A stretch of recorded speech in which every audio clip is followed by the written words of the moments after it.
সবাই ভালো আছেন।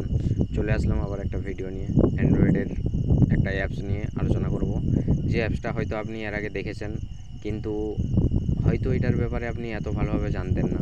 অনেকেই আছেন যারা হয়তো এই অ্যাপসটার ব্যাপারে সব কিছু ভালোভাবে জানেন, কিন্তু যারা নতুন তারা হয়তো বিশেষ করে এত ডিটেলসে জানেন না। ঠিক আছে, তাই তাদের জন্য ভিডিওটা খুবই গুরুত্বপূর্ণ। তো দেখুন, যে অ্যাপসটা আছে ওটা নর্মালি সেটের অ্যাপস। ঠিক আছে, ওই অ্যাপস থেকেই আপনি অনেক কিছু হাইড করে রাখতে পারবেন, যেমন অডিও, ভিডিও, ফটো।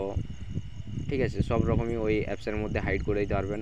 আবার হাইড করার পর আপনি কোন জায়গায় রাখলেন, ঠিক আছে, সেই অপশানটা পর্যন্ত আউট করে দিতে পারবেন। ঠিক আছে, ওইখানে শো ফোল্ডার বলে একটা অপশান আছে, ওটাকে যদি আপনি বন্ধ করে দেন, হাইড করে দেন, তো ওইখান থেকে ওই অপশানটাই আউট হয়ে যাবে। তো আপনি বুঝতেই পারবেন না, কাউকে যদি ফোনটা দিয়ে দেন, যে কোথাও যে গোপন করে রেখেছেন আপনি, সেই জিনিসটাই খুঁজে পাবেন না। তো চলে আসুন, বেশি দেরি না করে, বেশি সময় নষ্ট না করে দেখিয়ে দিই আপনি সেটিংটা কোথায় পাবেন, কীভাবে সেটিংসটা করবেন, অ্যাপসটা কোথা থেকে পাবেন, যদি আপনার ফোনে না থাকে আপনি কোথা থেকে ডাউনলোড করবেন, কিভাবে সেট করবেন, টোটালকে দেখিয়ে দিই কীভাবে সেটিং করে রাখবেন। আপনি প্রথমে চলে যাবেন প্লে স্টোরে যেয়ে আপনি সার্চ করবেন ফাইলস। দেখিয়ে দিই, সার্চ করবেন FILES, ফাইলস লিখে সার্চ করবেন। সার্চ করলেই দেখুন চলে আসবে। আমার যেমন ইনস্টল করা আছে বলে আমাকে ওপেন বলে দেখাচ্ছে। ঠিক আছে, আমি ওপেন করলাম। ওপেন করার পর দেখুন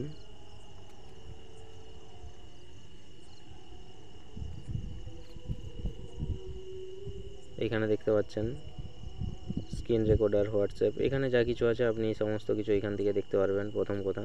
দ্বিতীয়ত, নিচে ভালো করে দেখুন, এখানে আছে ডাউনলোডে যা কিছু আছে দেখতে পাবেন, ইমেজে যা কিছু আছে টোটাল এখান থেকে সমস্ত কিছু দেখতে পারবেন। ফাইল ম্যানেজারে যেমন কাজ হয়, সেম ফাইল ম্যানেজার এর মতনই কাজ করবে। অ্যাপসে কত জায়গা ঘিরেছে, অ্যাপস এখানে দেখুন অ্যাপস আছে। ঠিক আছে, এখানে অডিও আছে, কোথায় কত জায়গা ঘিরেছে টোটালটা সমস্ত কিছু এখানে শো করবে। ঠিক আছে, তারপরে দেখুন যেটা মেন গুরুত্বপূর্ণ জিনিস, এই যে সাইডে 3 ডট চিহ্নটা আছে, 3 ডট চিহ্নটার কাছে আপনি একবার টাচ করুন। ঠিক আছে, একবার ট্যাপ করে দেখুন শো সেভ ফোল্ডার উঠছে না, এখানে শো সেভ ফোল্ডার করলে দেখুন একটা অপশান চলে আসলো।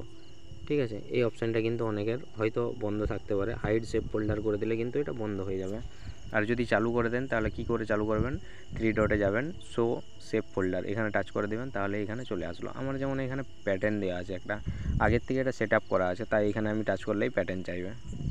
ঠিক আছে, দেখুন এই যে প্যাটার্ন চেয়ে দিল, প্যাটার্নটা খুললেই আমার ভিতরে যা কিছু হাইড করে রাখা আছে সমস্ত কিছু ওই জায়গাতে দেখতে পেয়ে যাবেন। কিভাবে ওই সেটিংটা করবেন একটু ভালো করে দেখে নিন। এইখানে যাবেন, 3 ডটে যেয়ে সেটিংসে যাবেন। সেটিংসে যাওয়ার পর সেভ ফোল্ডার আছে, সেভ ফোল্ডারে ট্যাপ দিবেন।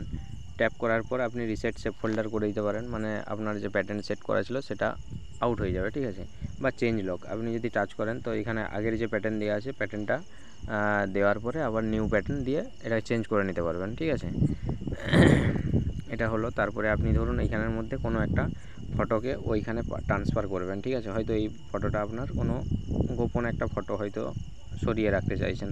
ধরুন আমি একটা দেখাচ্ছি, ডাউনলোড থেকে একটা ফটো, ধরুন এই ফটোটাকে আমি এখন সাইড করব। কীভাবে করব, এই ফটোটার উপরে ট্যাপ করে ধরে রাখবেন, ট্যাপ দেবেন। ঠিক আছে, চিপে ধরে রাখবেন, দেওয়ার পর 3 ডটে টাচ করবেন। টাচ করার পর দেখুন নিচের দিকে আছে মুভ টু সেভ ফোল্ডার, এখানে টাচ করে দেবেন। যে প্যাটার্নটা আপনার দেওয়া ছিল সেই প্যাটার্নটা এখানে দেবেন, দেওয়ার পরেই দেখুন সেখানে ট্রান্সফার হয়ে যাবে, ছবিটা এখান থেকে সরে চলে যাবে। ঠিক আছে, ছবিটা একবার যে দেখে নিন গেল কি না। এবার ব্যাক করবেন, ব্যাক করার পর সেভ ফোল্ডারে টাচ করবেন, প্যাটার্ন দিয়ে দিবেন। দেওয়ার পর দেখুন 1 নম্বরেই আছে, প্রথমেই চলে আসছিলো। ঠিক আছে, তো সেরকম আবার ধরুন ওইখান থেকে কীভাবে ছবিটাকে আপনি আউট করবেন, বের করবেন, হয়তো ওইখান থেকে আপনার বের করতে চান, তখন কি করবেন, ছবিটাই 3 ডটে টাচ করবেন। টাচ করার পর মুভ টু সেভ ফোল্ডার আছে, ওইখানে টাচ করে দেবেন, তাহলে এখান থেকে সাইড হয়ে গেল। আবার দেখুন যেখানে ছিল সেই জায়গায় পুনরায় চলে আসলো ছবিটা। ঠিক আছে, তাহলে অ্যাপসটার মধ্যে একটা খুব গুরুত্বপূর্ণ ভালো জিনিস আছে। ধরুন আমার এত কিছু আছে কিন্তু এইখানে কোনো কিছু শো করবে না, যখনই আপনি এটা হাইড করে দেবেন এইখানে অপশানটাও আর থাকবে না। যে অপশানটার থেকে অনেকে হয়তো বুঝতে পেরে যায় যে এই অপশানটায় কিছু আছে নাকি, টাচ করলেই হয়তো প্যাটার্ন চাইবে, তখন হয়তো কারো মনে একটা ডাউট হতে পারে, সন্দেহ লাগতে পারে যে এইটার মধ্যে কিছু ছিল নাকি, পাসওয়ার্ড দিয়ে আছে কিনা। যখনই এটা আপনি হাইড করে দেবেন, দেখুন এই অপশানটা ব্ল্যাঙ্ক হয়ে যাচ্ছে, আর কোনো কিছু শো করছে না। তাহলে এখান থেকে আপনার একটা হাইড করার ভালো পজিশন আছে, ঠিক আছে। তো হয়তো এই অ্যাপসটা এর আগে অনেকেই জানতেন, আর হয়তো যারা নতুন ব্যক্তি, যারা নতুন আছেন, তারা হয়তো এই অ্যাপসটার ব্যাপারে এখনও ভালোভাবে কিছু জানেন না।